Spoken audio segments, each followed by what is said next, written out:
Welcome to Warcry Me, a podcast for the casual player of the Warcry miniature skirmish game. Today, we are reviewing... I'm Kent, and today we're reviewing the Monsters and Mercenaries expansion.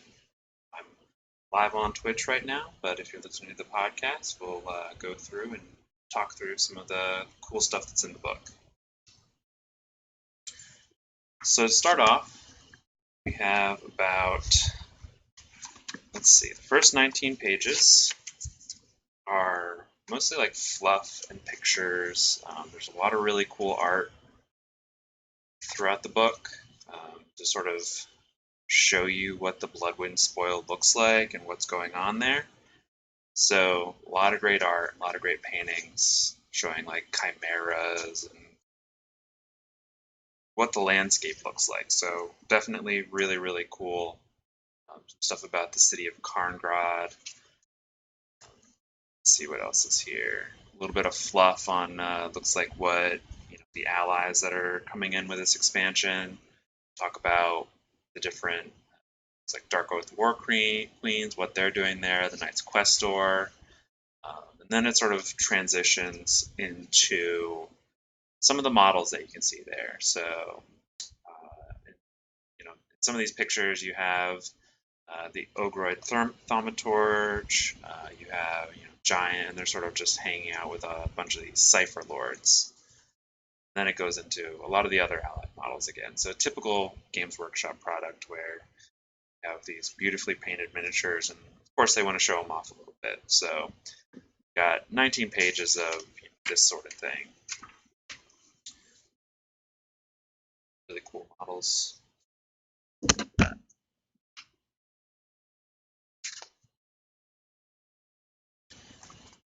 Then it actually gets into the actual rules. So there's a bunch of different stuff that comes in this expansion, and it basically just starts and sort of outlines the different things that are going on here. So we got fated quests, challenge battles, thralls and monsters, allies, and then there's also a warband roster at the end. Now, something interesting over here on the new rune marks page is that as the faction, or in the factions here, you see that there's Beasts of Chaos, Everchosen, there's also Stormcast Warrior Chamber. So actually, those are 3 new factions that we now know about. Later in the book, there are rules for some of the Everchosen, so I'm not sure if those are going to be exactly the rules that they use when they roll them out, but you might be able to just use those. Also, we'll come back to it a little bit later, but I'm thinking that maybe the Stormcast Warrior Chamber was supposed to be the one that was rolled out first, and we'll talk about why that is. But looking at the different rune marks here, you can see that anything that's an ally has like a little circle around it, and that sort of indicates that it's an ally. And you can also see that basically there's a lot of different ally factions here. So they're adding some different factions that are not actually included in the base game, but they allow you to actually ally them in. So looking over here, which ones of these are not actually included? So Beasts of Chaos, but like I said, it looks like they're going to be a faction soon. Khorne, Nurgle, Skaven, Slaves to Darkness, not right now, even though it looks like Everchosen are going to be coming soon, and then Sinch. So lots of new ally factions here. Sort of talk through some of the cool models that you can play along with your warband as we go through the book. Alrighty, so the first thing that's in this book is the fated quests as far as like actual content.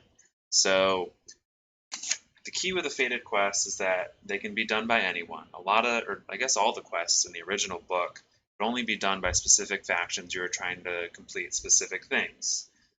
So you do these quests, and basically when you complete them, you get to choose either honor or glory for your reward, or I guess you don't get the reward. And I think, if I remember correctly, if you don't complete the quest, oh no, that's something else.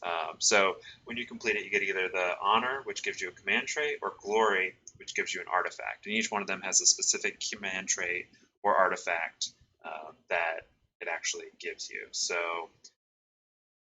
there's a lot of cool stuff as far as the different quests in here. So as we go through, you got the hunt for the Doomblade, where you're trying to find a Doomblade, obviously.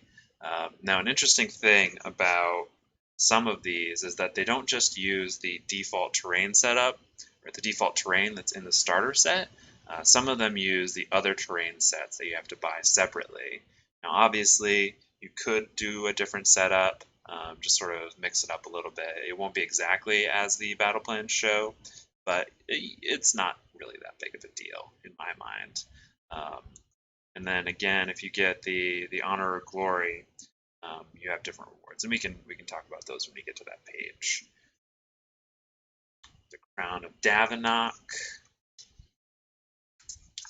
Lords of the Arena. These are all the different fated quests here. The Slaves and Masters. And then here on this page, we have Spoils of Victory. So we have a couple, like I said, so you have your honor on one page and your glory on the other. So for instance, with the Crown of Davenok quest, if you chose honor, you get the Crown of Davenok, obviously. So you get the Gift of Glory, Exalted Command Tray. If this fighter is included in your warband, you begin the battle with 3 additional wild dice. So that's actually really, really powerful because it allows you to sort of get your abilities off much more reliably. So these are really, really good. I think, if I remember correctly, I think you need to actually have a certain amount of territories to actually start these quests. So I don't remember exactly. I think, is it different by quest? All right, I guess it's not important. But if I remember correctly, you need to have dominate territory, spend to dominate a territory. Yeah, maybe not. You might need to, but regardless, these are really powerful abilities. The other one that I wanted to show off was the Hunt for the Doomblade. You get the Doomblade. So add 5 to the damage points allocated by critical hits from attack actions made by the bear that have a range characteristic of 3 or less. So if you're critting when you have this Doomblade, it's going to do some real damage there. Even if you have someone that has a lot of attacks, or crits don't do a lot of damage, now all of a sudden they're gonna really mulch people up. So after the Fated quest, you get into challenge battles. So these are sort of like your MMO raids, I guess, or maybe like an instance in WoW or something like that. But the idea is that you have a certain number of models, and you go and you fight either a big baddie like a monster, or you go and you fight like the Everchosen. So you fight a team of the Everchosen or a bunch of monsters. So it's a bunch of really cool things, and you get, again, cool rewards for doing these too. So I think the deal is that it won't progress your campaign if you're playing a campaign, but you do get rewards for it, if I remember correctly. So basically the way that it works is you still play against another player. So they will control the monster, and you will control your party of your warband, basically. So there's specific rules for how to play the monsters in here. And each of them has prerequisites and stakes. So you can't just, use your first battle to fight a Minotaur or something like that, or whatever these guys are. I forget what they're called, Cygors. So you can't just use your first battle to do that. You have to actually have a little bit of territory. You have to work up the ranks a little bit, and then once you have that, if you do fail, there are stakes. So you do lose territory and stuff like that. Now these are designed for narrative play. So there was a lot of discussion, I guess, beforehand about having these giant monsters in your war bands for the competitive play and what it would do. A lot of people had issues with bringing bigger models into the game. Well, the good news is if you're not playing a narrative battle, if you're not playing like a fun campaign, you don't have to worry about it. Now, if you are playing a fun campaign, like this is really cool because you can bring in a monster, takes up a lot of your army, so you have to take that in consideration. But you fight these challenge battles. They're really cool, really narrative. They have a lot of special rules, so we can go through some of that too. Um, but sort of go through here. So basically the way that it works is each of these has a whole setup. It just says what battle plan to do. It says what special rules apply, and then it says what your spoils are. What do you actually get? And for all the monsters, you can either bring them into your warband, or you can carve them up and sell them.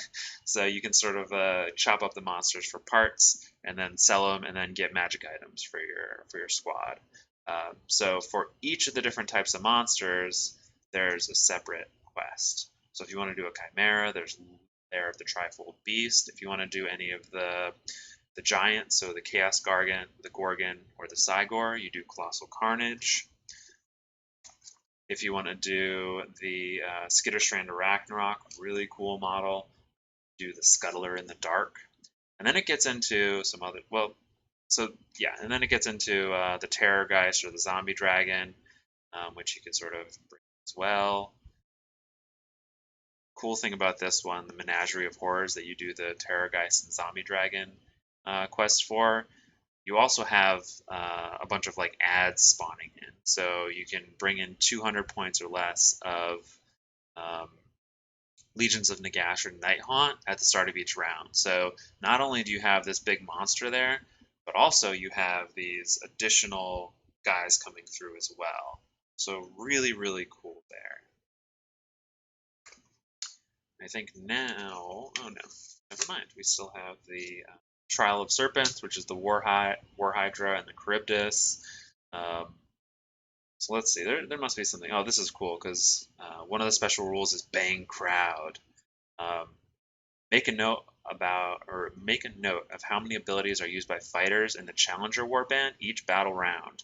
At the start of the hero phase, after that, roll a number of dice equal to the number of abilities used by the fighters from the Challenger Warband in the last battle round.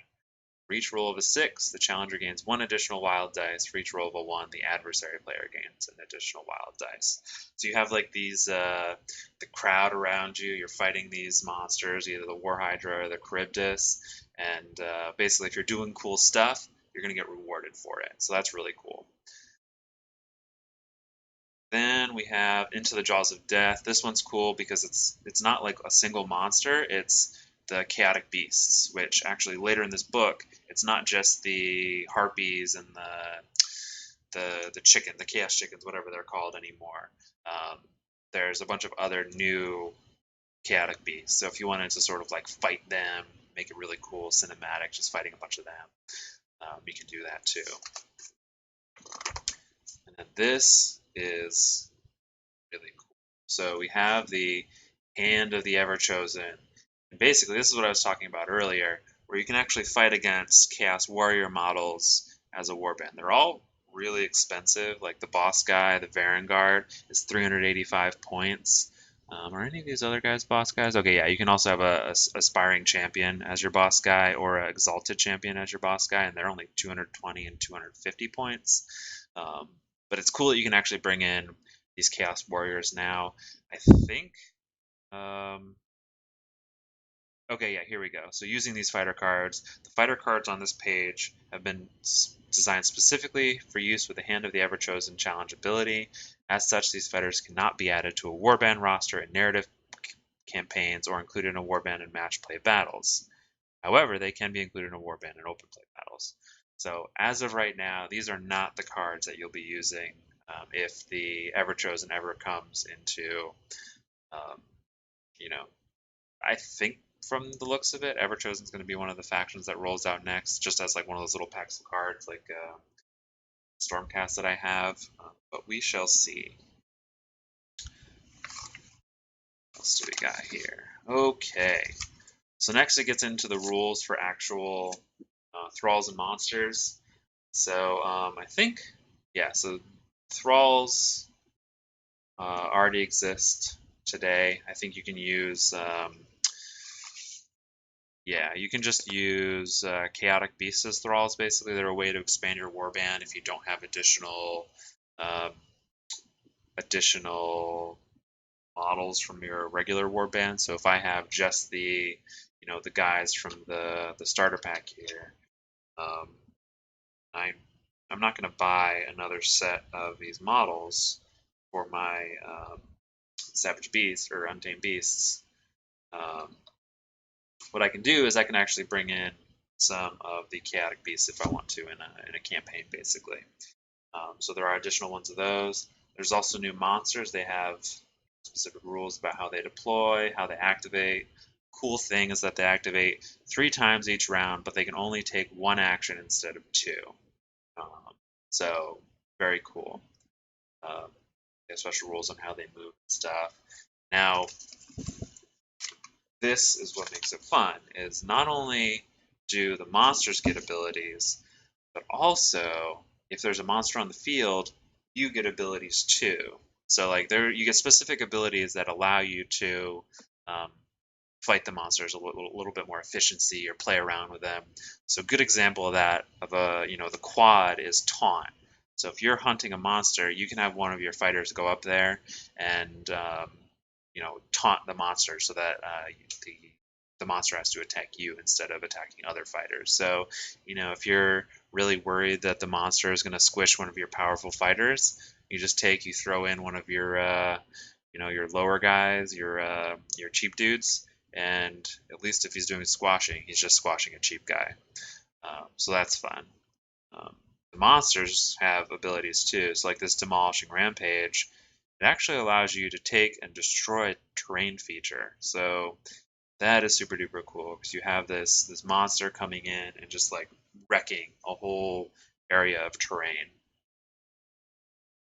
Pretty awesome.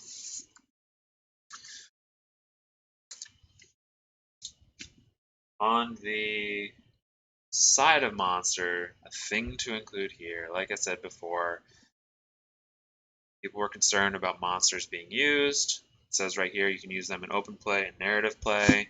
In the case of narrative play, you have your quests, and that's how you get them. Open play, you can just sort of like do whatever you want. Um, but as far as match play goes, unless you and your opponent agree on it, uh, you're not going to be using monsters in match play. So don't stress too much about it. On the following page, we have these allegiances for different monsters. So if you want to be able to use a monster, it has to be in your allegiance. So, Chaos have their own monsters, and then it basically lines up with the Grand Alliances from Age of Sigmar. So you have your Chaos, your Order, your Death, and then your Destruction.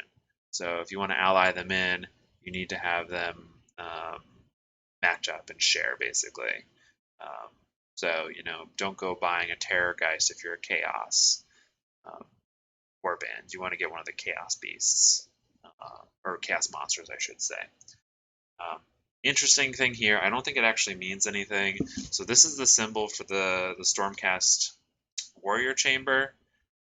So I was talking earlier about how I think maybe originally the Stormcast Warrior Chamber was the one that was going to get released along like with the original set of card packs. So I think what happened is something got mixed up and it ended up that the Vanguard Chamber got released first, which in my mind, like you would think that the Warrior Chamber, they're much more common. They're the guys that everyone has. So it makes sense to me if they were the ones that got released first. But it looks like something in between when the book was printed and when the Warcry actually got released. It looks like um, the Vanguards got moved farther back. So as of right now, you cannot actually ally in monsters or even allies, as we'll talk about in a little bit, with your Stormcast Vanguard Chamber. I think that's just sort of an omission. I don't think that's actually going to be the rules, but I guess we'll see. I assume there'll be a FAQ about this book coming out relatively soon where it says that, oh yeah, Stormcast Vanguard Chamber can use these things too. All right, we got 3 new Chaotic Beasts. You got a Razor Gore, a Chaos Spawn, and Chaos Warhounds. I'm really excited about this because as of right now, it's just those, or I guess as of before, it was just the two models that came in the original box that you could use, the Chaos Chicken guy and the Harpy dudes series. I don't remember what exactly they're called. Um, but now you can actually mix it up. So when you have the 200 or 300 points of monsters coming in on the side of the field, you can throw in some other guys. So if you just want to throw in a single Razor Gore, you can go and charge around, cause some havoc there. Chaos Spawn, same deal. And then Warhounds, you can have a few of them come in, quite a few actually. So that's really cool that you can sort of mix it up and even mix and match if you really wanted to. And each of them have different abilities as well. So if you want to use some of your doubles and trips, you can use those for the monsters as well. And then we get into the different rules for the monsters. Um, so we have Chaos Gorgon, Cygor, Skitterstrain Ragnarok. I'm not going to go over all the rules. Um, Skitterstrain Ragnarok, War Hydra, Charybdis, Terrorgeist, Zombie Dragon. That is all the monsters. So again, like I said, there's a lot of cool stuff. They have the damage table. They get worse as they take more damage. Um, they have their own abilities as well, in addition to the default monster abilities. So a lot of cool stuff here. Very thematic, and they get expensive. So if you are going to play them, they become a pretty large portion of your army. So it's definitely something where I don't know if they're competitive. They have a lot of health. 55 HP for the Skitterstrand Ragnarok. It's like might be the biggest one. Let me check here. 55, toughness 4, 50, 50, 50. Yeah, a lot of the other ones are 50, so that might be the biggest one. Okay, so something that is a little bit more useful for match play, I would say, is these allies. So you can sort of just throw these guys into your army, basically. So for the Chaos people, again, same deal as the monsters. You need to have the same Grand Alliance as your faction, and that's the guys that you can ally in.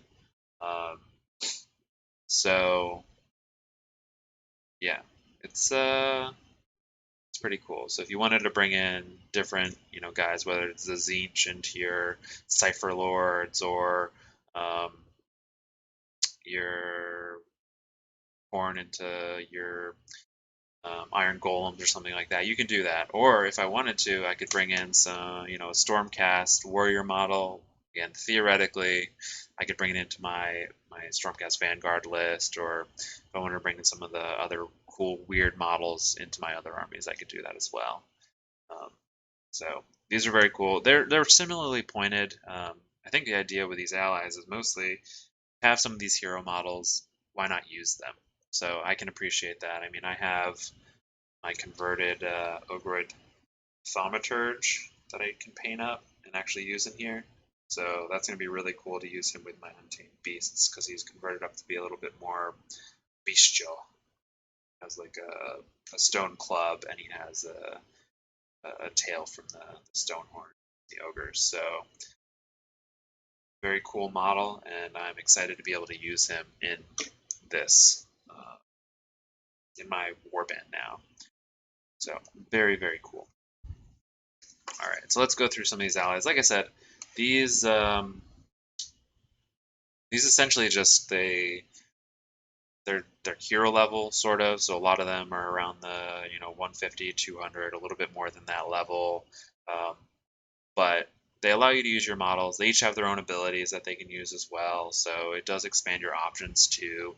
So if you have an army where you need a little bit more support, some of these guys will allow you to buff up your other models, which is really cool. So let's just go through some of these. I'm not going to go through any of the rules themselves, but we'll just talk about like what is available here. So you got your Dark Oath Chieftain and your Dark Oath War Queen, a Chaos Sorcerer Lord, as well as a Chaos Lord. So bring in some of those bigger Chaos dudes, pretty cool. Beast of Chaos, Great Bray Shaman. I love that model, so it's really cool that you can bring it in now. On the Khorne side, Khorne have a lot of heroes because they were available from the start, and in a lot of those starter boxes, and there's a lot of support for them. So you have an Inspiring Deathbringer, an Exalted Deathbringer with Impaling Spear, Exalted Deathbringer with Ruinous Axe, a Skull Grinder, and then 2 Slaughter Priests with different weapons. Again, each of them has different abilities that you can use for them. I think, if I remember correctly, the Demon guy, what's his name? Exalted Deathbringer. He has a cool support ability. Yeah, okay, here we go. So Skulls for the Skull Throne. It's on a triple. Fighter can use this ability only if an enemy fighter has been taken down by an attack action made by them this activation. Pick a visible friendly fighter within 8 inches of this fighter. That fighter can make a bonus move action, then they can make a bonus attack action. So if he kills something, then he can allow one of his allies to actually move in and attack something else. So that's really good. If you get him in there, you get him fighting stuff. You can get a little bit more use out of your other models too, which I love. I like any model that allows like a little bit of support there and a little bit of buffing and allowing you to get usage out of your other models. Alrighty. Disciples of Tzeentch, we got Magister, Zangor Shaman, Ogroid Thaumaturge, really pumped for that. Gaunt Summoner on disc, and then Gaunt Summoner. Let's see about these Gaunt Summoners. What do they do? I was going to say, I doubt they allow you to summon, but weirder stuff has happened, I guess. Alright, so on a triple, Gaunt Summoners have pick a visible enemy fighter within 1 inch of this fighter and roll a number of dice equal to the value of this ability. On a 2 to 5, allocate 1 damage point to the fighter. On a 6, allocate a number of damage equal to the fighter, or to the fighter being rolled equal to the value of this ability. Okay, so it's just some damage. So no summoning. Even though he's called Gaunt Summoner, no summoning, which I think that's okay. I think that's really okay. Skaven, I love these models too. The Claw Lord, the Greyseer, I love the Greyseer. So it's cool that you can bring them in.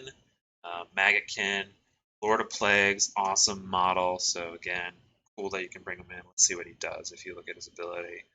Alrighty, Grandfather's Gift. Roll a dice for each visible friendly fighter within 3. On a 3 to 4, allocate 1 damage. 5 to 6, allocate damage equal to the value of this ability. Okay, so it's, he has like a little cloud around or whatever, and it does damage.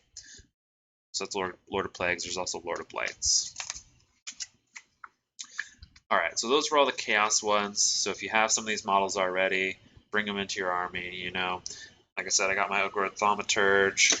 And then I've also been converting up some of my guys from my Khorne Shadespire Warband. So I haven't played Shadespire in a while, and I bought it when it first came out.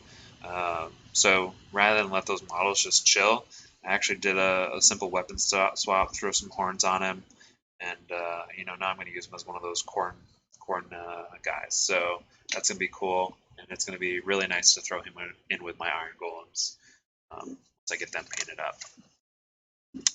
All right, on the order side, lots of Stormcast heroes. Turns out there's lots of Stormcast heroes, so it makes sense that you would, use those Stormcast heroes. The interesting thing about Stormcast right now is they're all the ranged guys, so this will allow you to actually bring in some more melee focused models into your army. Again, I'm assuming that you can do this, and it's just a FAQ away. So right now what it says is that you can only only ally in these Stormcast Eternals with other Stormcast Eternals, or with other Stormcast Eternal warrior chambers. So or I guess other order armies as well, so the Daughters of Cain and the Idoneth, which would be sort of lame if you couldn't do it with a Vanguard, but I'm going to say that you probably can, and it's just a misprint. It's not a big deal. Okay, so we got Lord Castellan, Celestin, Lord Castellan, Lord Veritant, Knight Questor, Knight Vexlor, Knight Heraldor. So basically, a lot of those heroes on foot, they're just in the army now. So that's pretty cool. This is cool. So a quad for the Knight Vexlor. Till the end of the battle round, add the value of this ability So the move characteristic of friendly fighters that start their activation within 12 inches of this fighter. So that's sort of like the Orc Wah ability. So it allows you to take these relatively slow guys that are all move 4 and bump them up a little bit. So get a little bit more out of them, allow them to, maybe do a little bit more objective grabbing and things like that. On the Daughters of Cain side, we have a Hag Queen and a Slaughter Queen. I might be wrong, but I think these are just available. Maybe it's just one of them. It's just available on the Cauldron of Blood kit. But if you have them anyway, I mean, if you're already playing Daughters of Cain, you might have already had some of these Daughters of Cain models from like your AOS army. So they're sort of like support models if I remember correctly, and you can sort of like buff your other guys with them. On the Idoneth side, we have a Tidecaster, Soul Render, and Soul Scryer. I would really like to convert up something for some of these Idoneth models and include them in my Storm Cog army.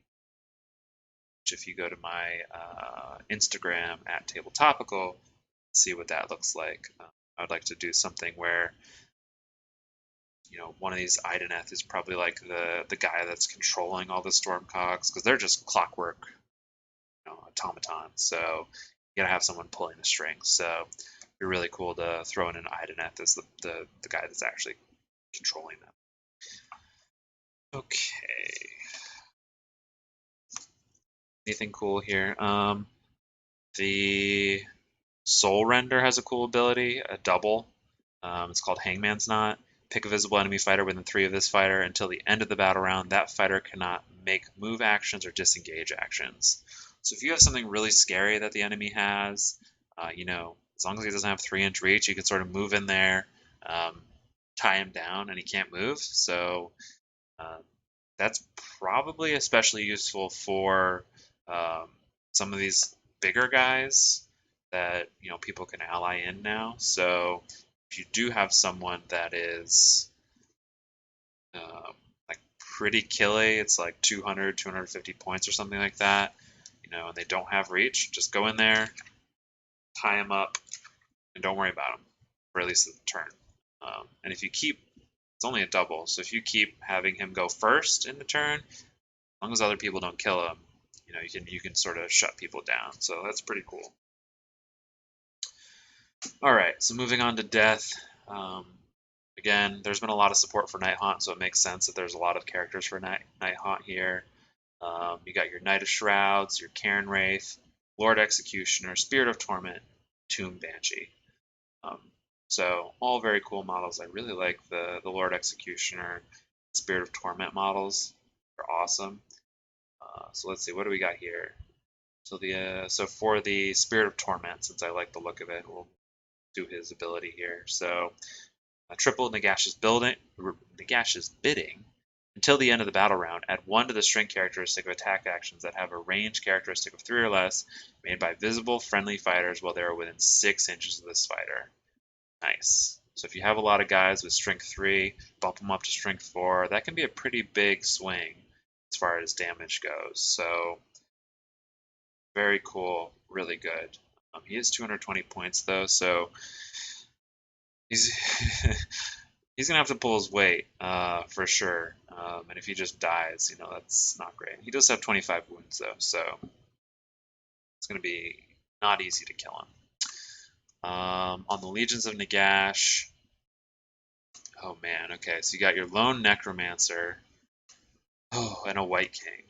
So the interesting thing about the Lone Necromancer is he does have Van Hells, which if you've ever played against the Legions of Nagash army that's currently available, man, Van Hells is rough. Let me read it here. So it's a quad. A number of visible friendly fighters equals the value of this ability that are within 6 inches of this fighter. Can each make a bonus move action or bonus attack action. So if you have a lot of guys that are sort of like grouped up, you can use Van Hells to, like, let's say there's a combat in the middle of the table. You can use Van Hells to get basically all of those guys in that combat to do another attack. So really good, really good. I've gotten destroyed by that before, so be careful with that. And now you can bring that into either the Flesh Eater Courts or the Night Haunt. So be very careful. Um, Flesh Eater Courts, which is the Abhorrent Ghoul King, which is the model from that Flesh Eater Courts Skaven box, I think. Um, they don't have a lot of heroes right now, so it makes sense that they wouldn't have anything extra in this book because there's just not any models for it. So makes sense. Okay, and then we have Destruction. I think this is, yeah, basically the last page. So as far as Destruction goes, lots of different heroes in Destruction. So on the Ironjaw side, you got a mega boss, huge dude in giant armor, 38 wounds, 255 points. Let's see what he does. Mighty Wah. Add the value of this ability to move characteristic of friendly fighters within 9 inches of this fighter when this fighter uses ability until the end of the battle round. Okay, so that's just the Wah ability. Okay. So, that might be useful in the goblins and stuff like that. So if you wanted to have your goblins charge, like maybe your squid hoppers, just like go all the way across the board or something, that's pretty cool. Then you have your war chanter and your weird knob shaman. Weird knob shaman. Let's see what weird knob shamans do, because I like those guys. They have a triple and it's Foot of Gork. Pick a visible enemy fighter within 12 inches of this model and roll a number of dice equal to the value of his ability. For each 2 to 5, allocate 1 damage point to that fighter. For each 6, allocate 3 damage. Okay, so it's just a damage spell. So, no big deal. Bone Splitters, just one guy, Savage Big Boss. Cool here. Yeah, you can just do the Wah and the charge. So it's just another model that you can throw in if you want to, or if you want to, you can throw it into your Gloomspite Gits or something like that and get that charge. As far as the Gloomspite Gits go, they basically have they have Fungoid Cave Shaman, Loon Boss, and then all of the models from that, I forget what it's called. Second. Gobblepalooza, that's what it's called. So all the models from that Gobblepalooza, and they're all really different. They all have different abilities. I'm not going to go through. There's a lot of them, and let's see. We got Boggle-Eye, Scaremonger, Shrewmancer, Brugit, Spiker. So really weird models, but if you're into them, they're pretty cool to bring into either your Iron Jaws or Bone Splitters army, or throw them into your Gloomspites. So very, very cool. That is the end of the book. So overall, there's a lot of great stuff in this book. I would say that if you've played games with your army, you've played a lot with the starter set, let's say. Yeah, you have your Iron Golems, you have your Untamed Beasts, and you're starting to look for something that's a little bit different because you don't want to keep using the same, 6 or 7 or 8 or 9 models or however many there are. This is really cool because what you can do is you can take in some of your old models that you have, your Khorne guys, your Tzeentch guys, whatever. Same thing with Order. It's adding some new cool models. It does sort of mess with the overall aesthetic of your army, but with a little bit of adjustment, there's a couple extra weapon heads in the boxes, so you can do some adjustments to the models to make them a little bit more Iron Golem-y or a little bit more Untamed Beastie. You have these bone axes that are left over. You have these hammers that are left over from the kits. So you can do, like, with a little bit of work, you can actually adjust them to be more thematic with the rest of your army. I mean, I'm a big converter, so I don't mind that at all. As far as like the monsters go, really cool if you have some people at your shop that you want to just play some cool fun games with, bring in some big models that you already own. I don't know if you want to paint one of the monsters, it's a good excuse to buy one. I don't know that if I was like, I don't have any of the monsters and I'm not like rushing to get one. If we did play a campaign at my shop and other people were doing it, heck yes, I would convert up some sort of monster. Like I would totally do that. I don't know what I would use, but I would do something cool. So um, no, I would definitely do something with that. Other stuff in here, it's cool that they brought in quests that anyone can do, especially because if you have one of the